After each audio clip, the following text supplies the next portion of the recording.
So with Love Island having come crashing to a halt, it's finally safe to turn back on the television. Unfortunately, winter is coming, which means the likes of X Factor, I'm a Celebrity and Made in Chelsea will be back to significantly lower everyone's IQ by the minute. However, let's take a look at a combined 11 of footballers who handed in their self-respect for a nice big paycheck to appear on these types of vapid reality TV shows. Brenna Higuita. Remember Brenna Higuita? Beloved by all for his scorpion kicking, despite it being probably the most needlessly risky move to attempt on a football pitch. Well, the Colombian goalkeeper went on a reality TV show, The Island of the Famous, a pirate adventure. Of course he did. And was then voted the country's ugliest icon on Extreme Change. He then had extensive plastic surgery, including a silicone chin implant, liposuction and abdomen enhancement. Bit harsh. Danny Mills. If it wasn't for his punditry career, you'd probably have forgotten about Danny Mills by the time 2012 rolled around. A solid if unspectacular player, he was anything but that on Celebrity MasterChef that year. A wizard with a spatula, he advanced to the final, only his second ever after the League Cup win over Bolton in 2004, only to lose out to Emma Kennedy, who I'm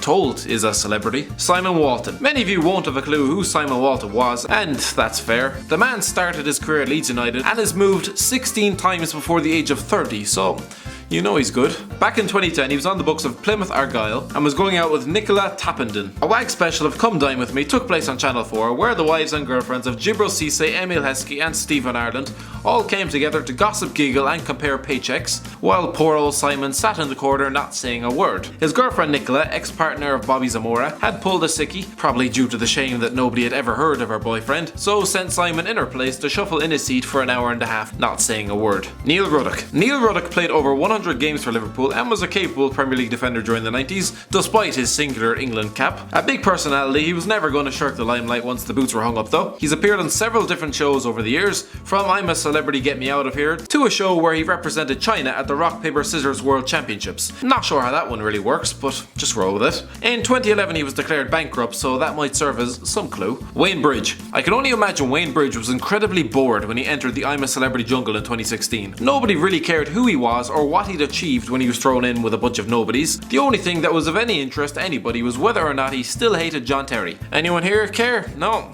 Alright, moving on. Bridge was entering the 16th season of the show, where the producers were once able to attract the likes of Peter Andre, Katie Hopkins and David Hay, all recipes for a good headache, but recognisable at least. They were now scraping the bottom of the barrel with Gogglebox stars, diversity dance members and Emmerdale actors, although isn't the last one an oxymoron? Considering I'm a Celebrity caters to mostly 12-year-old girls, and probably one old man who can't find the remote, it should come as no surprise that the former Man City footballer didn't win.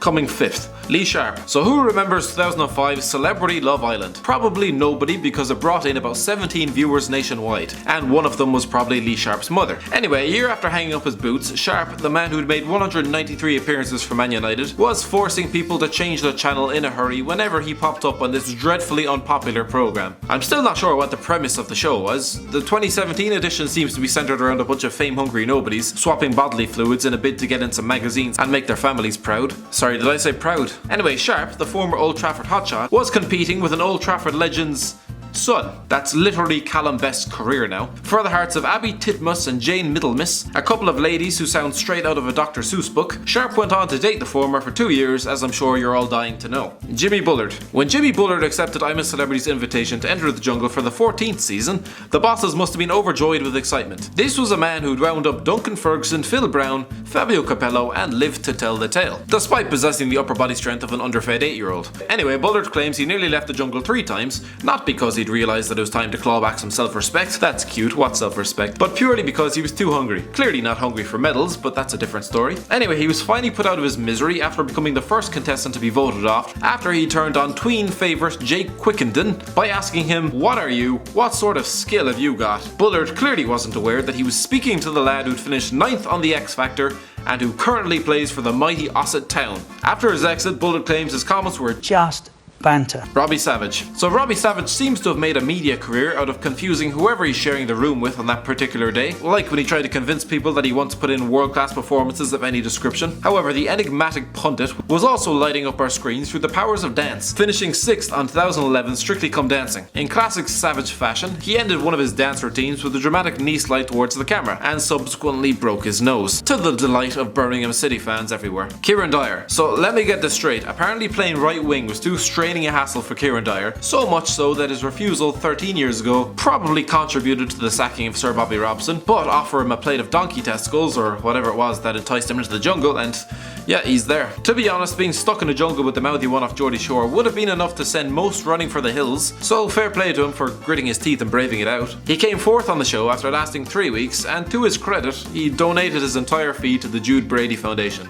Stan Collymore. Stan Collymore has had many skirmishes throughout his career, but the most ridiculous of them all surely came in October 2004 when he stormed out of Channel 5's The Farm after a bust up with Vanilla Ice. The show ran for 2 seasons, and considering the caliber of celebrities he was up against, Jedward's future, and someone trying to make a career out of supposedly having an affair with David Beckham, you can't blame Collymore for walking out. So what was Mr. Ice's biggest crime? According to Collymore, he spent too long in the bathroom. A spokesman for Five claimed Stan felt he had spent enough time on the farm. He felt other people weren't putting in as much time as he was, and if he stayed, he would only have grown more frustrated. That is the harsh reality of farming life. Ronaldo. In 2002, Ronaldo was the name on everybody's lips, having scored twice in the World Cup final win over Germany, earned a move to Real Madrid, while his namesake was nothing but a teenage boy trying to keep the acne down at Sporting Lisbon. Fast forward 10 years and the Brazilian was taking part in a weight loss TV show in his homeland in a bid to repair his bad relationship with the scales. His fitness regime included 3 months of Gangnam style dancing and topless Pilates. Former 3-time FIFA World Player of the Year, everybody.